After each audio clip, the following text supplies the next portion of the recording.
ንስሐ ንግባ ንስሐ ንግባ ንስሐ ንግባ ሲኦል እንዳንገባ። የንስሐ ሕይወት ደራሲ ብፁዕ ቅዱስ አቡነ ሽኖዳ ሳልሳዊ የግብጽና የአሌክሳንድሪያ 117ኛ ሊቀ ጳጳስ። ተርጓሚ ቀሲስ እሸቱ ታደሰ ወንድማገኘው። አዘጋጅ ገብረ መስቀል ወርቅ ነው። በደል ያጠፋ ነው ጥፋት የበደል ነው በደል ያጠፋ ነው ጥፋት ይወገድልናል ንስሐ በመግባት። ክፍል 12 ልብን አለማደንደን ለእግዚአብሔር ጥሪ የሚኖረን ምላሽ መጠን። እግዚአብሔር ማንኛውንም ሰው ወደ ንስሐ ይጠራል። ሰዎች ለዚህ ጥሪ የሚሰጡት ምላሽ ግን እንደየልቦናቸው የተለያየ ነው። በዚህ ጥሪ ውስጥ ለሰው ካለው የማይለካ ፍቅር የተነሳ እግዚአብሔር የሰው ልጆችን ሁሉ መዳን ይፈልጋል።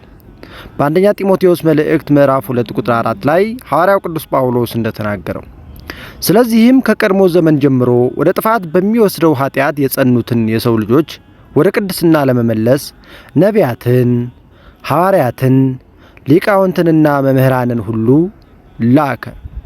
በእነርሱ መለኮታዊ የሕይወት ጥሪውን አስተላለፈ። አለማወቅንም የዘመን በዘመን ይቅርታ አለፈው።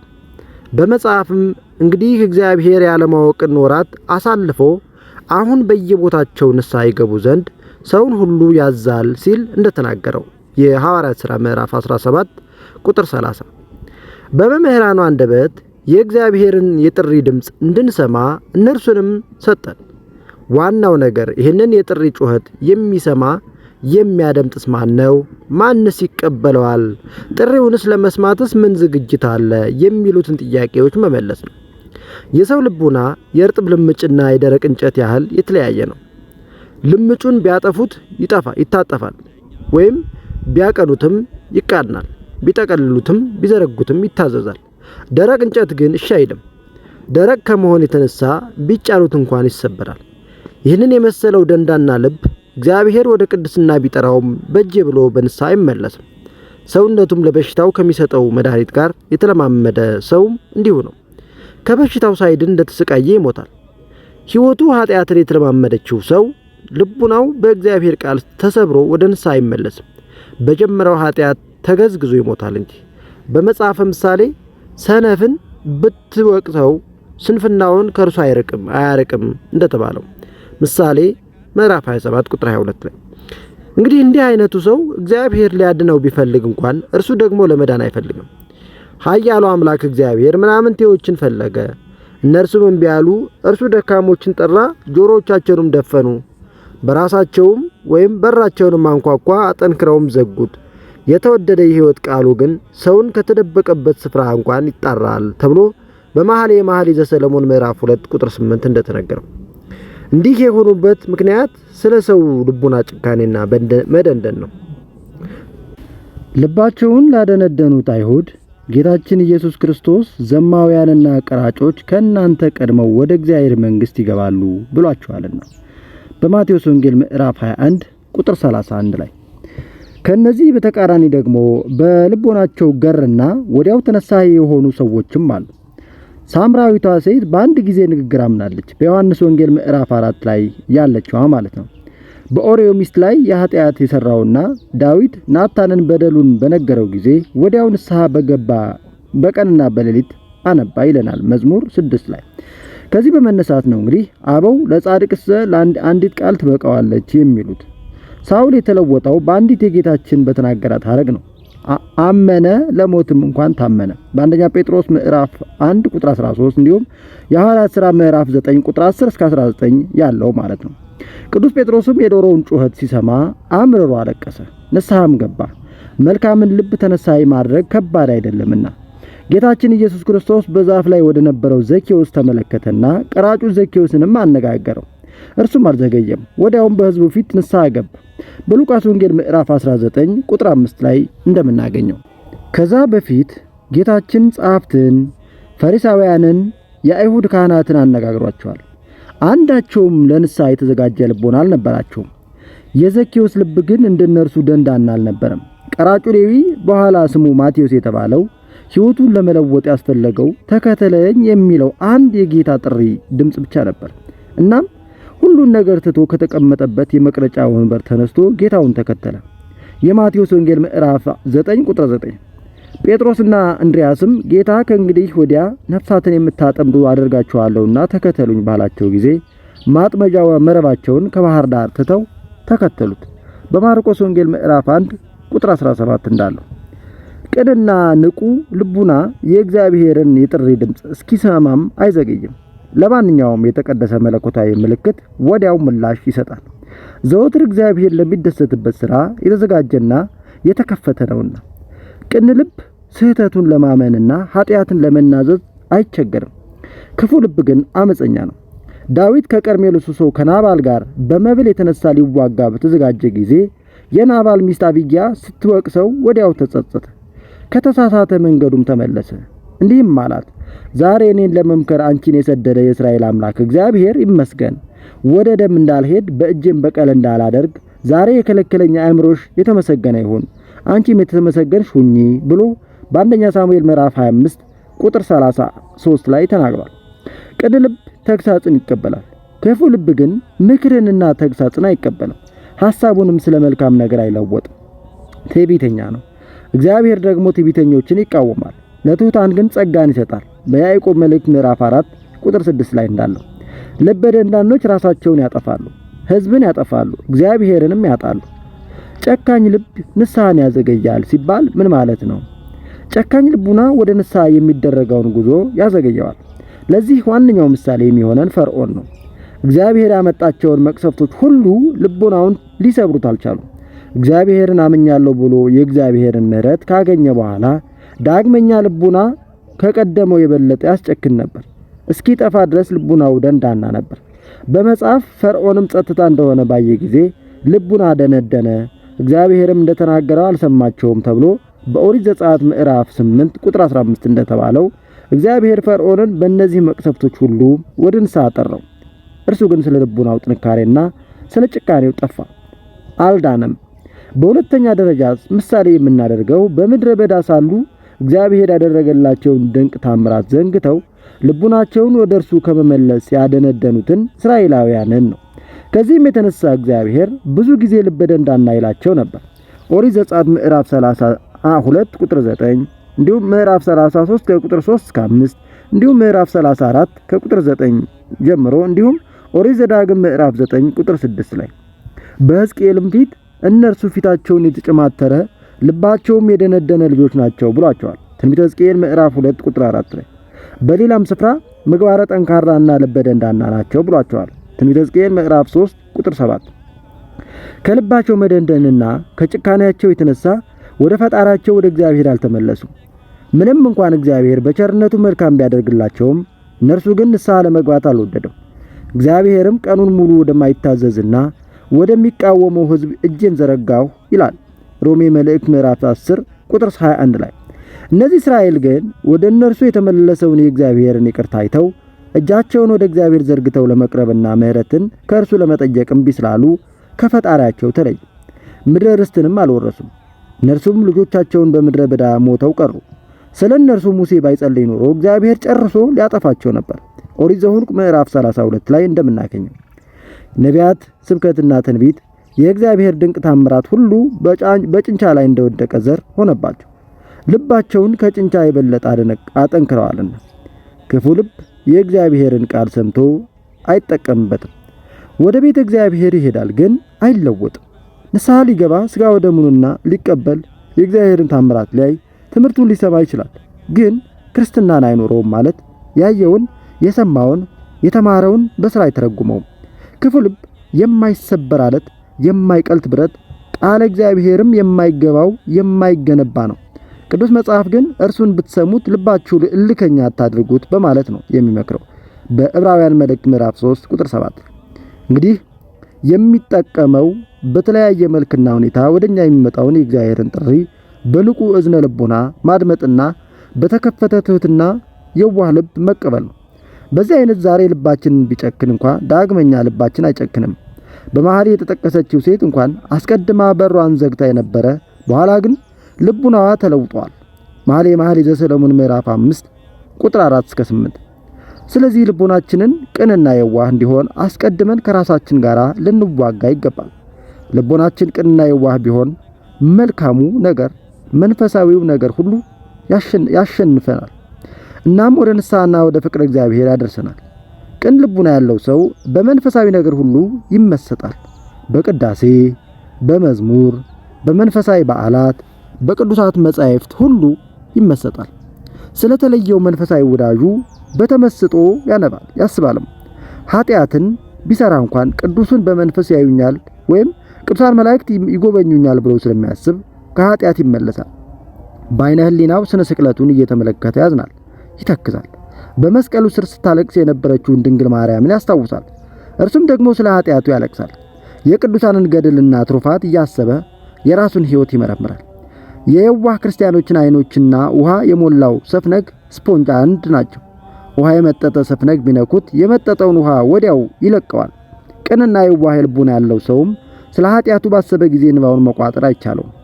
ቢበድል ወዲያው ይመለሳል፣ ዳግመኛም አይበድልም። ለዚህም ዳዊትንና ቅዱስ ጴጥሮስን አብነት ልናደርጋቸው እንችላለን። እኛም ታዲያ ቅን የዋህና ደግ ልብ ሊኖረን ያስፈልጋል።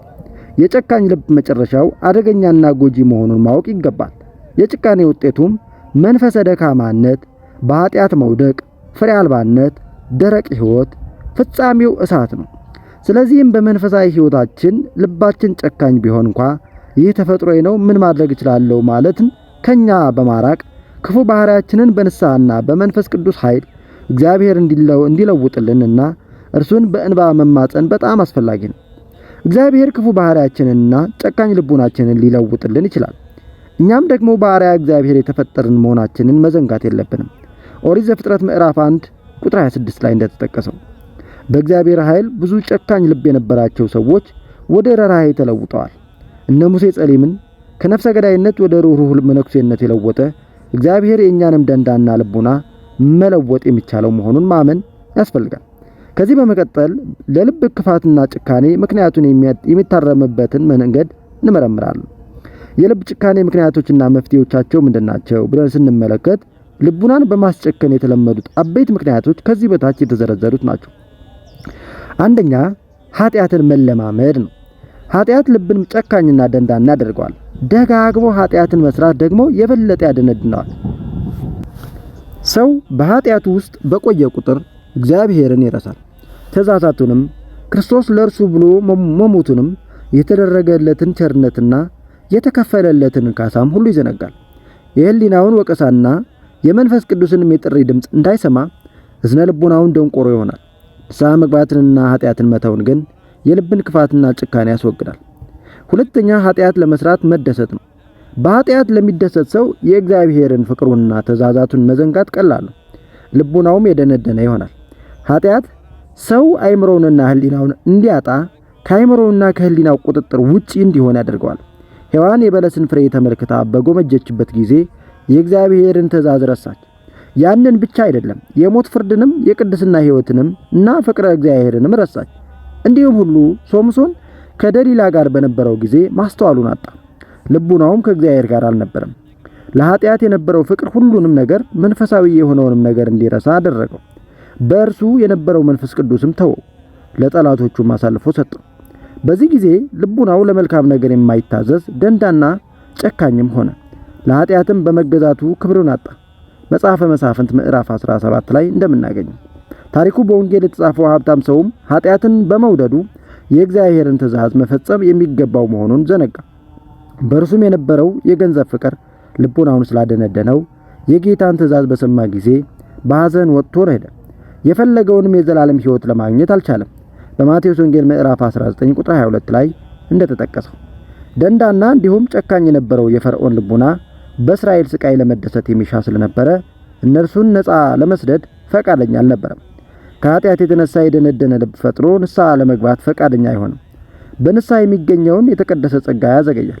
ንስሐ ለመግባት መዘግየትም ልቡና በኃጢአት የተነሳ ደንዳናና ጨካኝ እንዲሆን እድል መስጠት ነው። ይህ ደግሞ ልቡናን ለንስሐ ጥሪ ምላሽ እንዳይሰጥ ያደርገዋል። ሰው ኃጢአትን የተለማመደ እንደሆነ ንስሐ ከመግባት ይልቅ በኃጢአቱ ይቀጥላል። በኃጢአቱ መቀጠሉ ደግሞ በሚሰራው ኃጢአት እንዲደሰት ያደርገዋል። ከኃጢአት የሚገኘው ደስታ ልቡናውን ያደነድነዋል፣ ለመንፈሳዊ ነገርም እንዳይገዛ ያደርገዋል። ለዚህም መፍትሄ ከኃጢአት የተነሳ ደስታ አገኛለሁ ብሎ ማሰብን ፈጽሞ ከህሊና ማራቅ ብቻ ነው። ይህንን የመሰለ ሐሳብ ያለው ሰው ከኃጢአት የተነሳ ዘላለማዊ ሕይወቱን እንደሚያጣ ያወቀና የተጸጸተ ወይም ከኃጢአቱ የተነሳ ከእግዚአብሔር ዘንድ በተላከለት ቅጣት በኃጢአት መኖሩን የጠላ ሰው ነው። ይህ ደግሞ ለኃጢአት የነበረውን አመለካከት ፈጽሞ ከመለወጥ የሚገኝ ነው። ሐዋርያው ቅዱስ ጳውሎስ በልቡና መታደስ መለወጥ የሚለውን ይህንን ነው በሮሜ መልእክት ምዕራፍ 12 ቁጥር 2 ላይ በልቡናው መታደስ የተለወጠ ሰው ከኃጢአት የሚገኘውን ደስታ ይንቀዋል። ሶስተኛው ውጫዊ ተጽዕኖ ነው። በአንድ ሰው አካባቢ የሚኖር ጎጂ ውጫዊ ተጽዕኖ ልቡናውን ጨካኝና ክፉ ሊያደርገው ይችላል። ሰው እንዲሁ ሁሉ መልካም ባልንጀራ ካለው መልካም ነገርን ይማራል። ከክፉ ሰው ጋር ባልንጀራ የሆነ እንደሆነ ግን የልቡና ክፋትን ይማራል። አክዓብ ከኤልዛቤል ክፋትን ባይማር ኑሮ ናቡቴን ባልገደለው ነበር። በአንደኛ ነገሥት ምዕራፍ 21 ቁጥር 1 እስከ 16 ያለው ሚስቱ ኤልዛቤል የኃጢአትን ውጤት የሚያስከትለውን ቅጣት አቅልላ አክዓብን መከረችው። ልቡንም አስጨክናዋለችና ናቡቴን ገደለው። የክፉ ባልንጀሮች ምክር በአባቱ በሰሎሞን ዙፋን የነገሰውን የወጣቱን ንጉሥ የሮብዓምን ልቡና አስጨከነው። የእነርሱን ምክር በመቀበሉ ከክብሩ ተዋረደ፣ ልቡናውም ከእግዚአብሔር ተለየ። በአንደኛ ነገሥት ምዕራፍ 12 ቁጥር 8 እስከ 11 ላይ አለው። ኃጢአትን እንደ ቀላል ነገር በመቁጠር ሌሎች ሰዎች እንደፈጸሙት የሚመክሩ አንዳንድ ሰዎች አሉ። እነዚህ ሰዎች ለምሳሌ መጠጥን፣ ዝሙትን፣ ማጨስን፣ መጨፈርን፣ መቃመን ወዘተ ለማያውቅ ሰው ለመጀመሪያ ጊዜ የሚያስጠኑ ናቸው። የእነርሱ ምክር የሚሰማ የሚከተለው ሰው ኃጢአትን ይለማመዳል፣ ልቡናውም ወደ ክፋትና ወደ መደንደን ይሄዳል። ስለዚህ አበው ባልንጀራህን ንገረኝና ማንነትህን እነግርሃለሁ ማለታቸው ትክክል ነው። እንዲህ ከሆነ ደግሞ ከማይሆን ባልንጀርነት መጠበቅ ወይም መከልከል ያስፈልጋል። ወደ ኃጢአት የሚያደርሱ መጻሕፍትንና ፊልሞችን መመልከትም ለልቡና ክፋት ጭካኔ አስተዋጽኦ አለው። እነዚህን የሚወድ ሰው እግዚአብሔር በማይደሰትበት ስፍራ ይገኛል።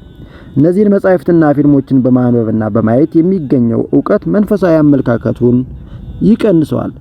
በዛውም መጠን ደግሞ ልቡናውን እያደነደነ ይሄዳል። ስለሆነም የምናነበውን መጽሐፍና የምናየውን ፊልም የምንከተለውን ማመለካከት በጥንቃቄ መምረጥ ያስፈልጋል። በቤታችን ውስጥ እንኳን ሆነን የምናዳምጠውን መመርመር ያስፈልጋል። ማንኛውንም ምክርና ትምህርት ከመቀበላችንና በተግባር ከመፈጸማችን አስቀድሞ መፈተንና መልካምነቱን ማረጋገጥ ተገቢ ነው። በመጽሐፍ ሁሉን ፈትኑ መልካሙን ግን ያዙ ተብሏልና ባልንጀራችንን በመምረጥ ጠንቃቆች ነው። ቅዱሳት መጻሕፍትንና የቅዱሳት ሕይወትን አብነት በማድረግ በእጅጉ ጠቃሚ ነው። አራተኛው ለእንቅፋቶች ወይም ለፈተናዎች መንበርከክ ነው። ለክርስቲያን በሕይወቱ ፊት የሚደቀኑትን እንቅፋቶች ወይም ፈተናዎች ማለፍ እንጂ ለእነርሱ መንበርከክ አይገባም። የሰዎችን የመንፈሳዊ ሕይወት ጉዞ ለማደናቀፍ እንቅፋት ከመደቀን የበለጠ ለአጋንንት የሚቀላቸው ነገር የለም። እንዳንጸልይ፣ ቅዱሳት መጻሕፍትን እንዳናነብ፣ ወደ መንፈሳዊ የቤተክርስቲያን ጉባኤያት እንዳንሄድና እንዳናገለግል የጤንነትን ችግር በፊታችን ይደቅናሉ። ገንዘብን በማስወደድ በልግስና እንዳንሰጥ ያደናቅፋሉና የሥራን ብዛት ምክንያት በማድረግ በዓላትን እንዳናከብር ያደርጉናል። በተሰጠን የህሊና ነጻነት የሰራነውን ስህተት እንድንሸፋፈን ያደርጉናል። በዚህም ውሸትንና ለስጋዊ ነገር ፈንታ መስጠትን እንማራለን። ለእነዚህ እንቅፋቶችን ከተንበረከክን ግዴለሽነትን ስለምንለምድ ልቡናችን እየጠነከረና እየበረታ ጨካኞች እየሆንን እንሄዳለን። ለመልካም ነገር ጠንካራ የሆነ ልቡና እነዚህን እንቅፋቶችን እየተወጣ በዚህ መንፈሳዊ ደስታን እያገኘ ይኖራል። ፈተና በገጠመው ጊዜ ሁሉ ቅዱስ ጴጥሮስ በእምነት ጸንታችሁ ተቃወሙት በማለት የተናገረውን ያስታውሳል።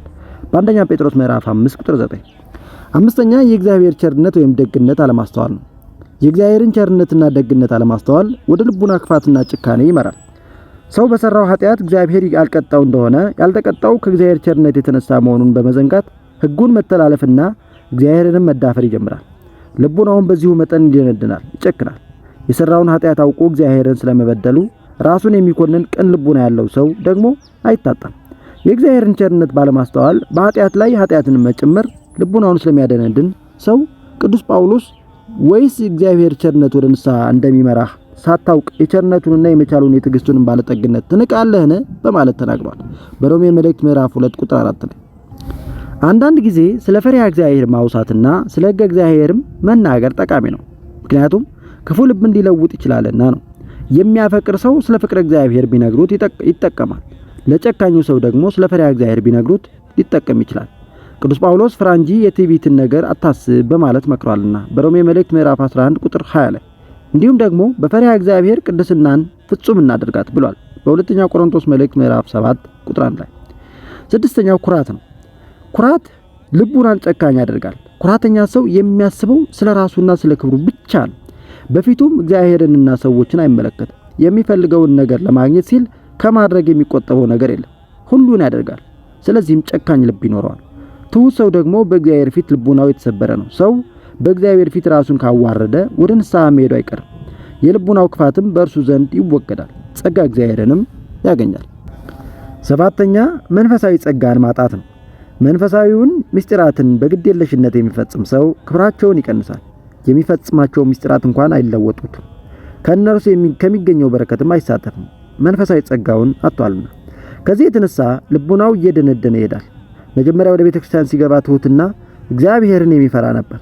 በሚኖርበት ቤቱ እንኳን ሆኖ በእግዚአብሔር ፊት መሆኑን ያስብ ነበር። ቆይቶ ግን በቤተክርስቲያን ሲቆይ ኃጢአትን ባለመተውና በኃጢአት መኖርን በመቀጠሉ ኃጢአትን በመስራቱና በመናገሩ ሁሉ ጭምር ያለበት ስፍራ የማይለወጠው ይሆናል። በተቀደሰው መንበር ፊት ሲቀርብና ሥጋው ደሙን ሲቀበል በግድ የለሽነት ነው። ጸሎቱና የቅዱሳት መጻሕፍት ንባቡ ሁሉ መንፈሳዊ ተመስጦ ይጎላቸዋል። ጾሙም የታይታ ነው። ልቡናው ኃጢአትን ከመለማመድ የተነሳ የደነደነ ነው፣ አልተለወጠም። መንፈሳዊ አገልግሎትን በመደጋገም በመፈጸም የአገልግሎትን ክብር ከልቡናችን ማጥፋትና የሚገኘውን ጸጋ ማጣት የለብንም። ለምሳሌ ገዳማትን ለመጀመሪያ ጊዜ ያየ ሰው ለነዚህ ገዳማት የሚሰጠው ክብርና ያለውም ፍቅር ዘውትር ከሚመላለሰው ሰው እጅግ የበለጠ ነው። ለመጀመሪያ ጊዜ ክህነትን የተቀበለ ስልጣነ ክህነትን ያገኘ ሰው ለቤተ መቅደሱና ለሥርዓቱ የሚሰጠው ክብር ዘውትር ከሚቀድሰው ካህን የበለጠ ነው። ይህም ሰዎች አንድን ነገር ደጋግመው መስራታቸው ወይም ማየታቸው ለዚያ ነገር የሚሰጡትን ክብር በእጅጉ የሚቀንሰው መሆኑን የሚያረጋግጥ ነው። ይህ ደግሞ ልቡናን ወደሚያደነድን ያደርሳል፣ ከጸጋ የተራቆተ ያደርጋል። ይህም መልካም አይደለም። ስለዚህ መንፈሳዊ አገልግሎትን የሚፈጽም ሰው አገልግሎትን በመንፈሳዊ ማስተዋል በትህትና ሊያደርገው ይገባል። በዚህም መልካም የሚያበረክተው አገልግሎት የከበረ ከመሆኑም በላይ የራሱን ልቡና ወደ እግዚአብሔር በመመለስ ጸጋን ያገኝበታል። ቀጣዮችን በቀጣይ ክፍል እንመለከታለን። እስከዛው ቸርን ሰንብቱ። ወስብሐት ለእግዚአብሔር ወለወላዲቱ ድንግል ወለመስቀሉ ክቡር። ይቆያል።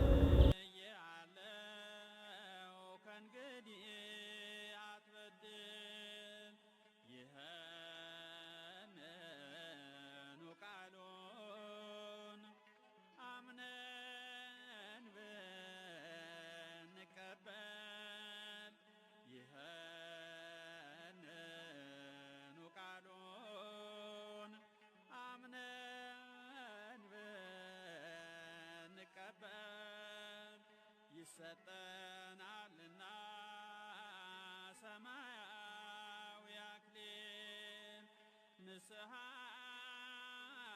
እንግባ ንስሐ እንግባ ንስሐ እንግባ ሲኦል እንዳንገባ ንስሐ እንግባ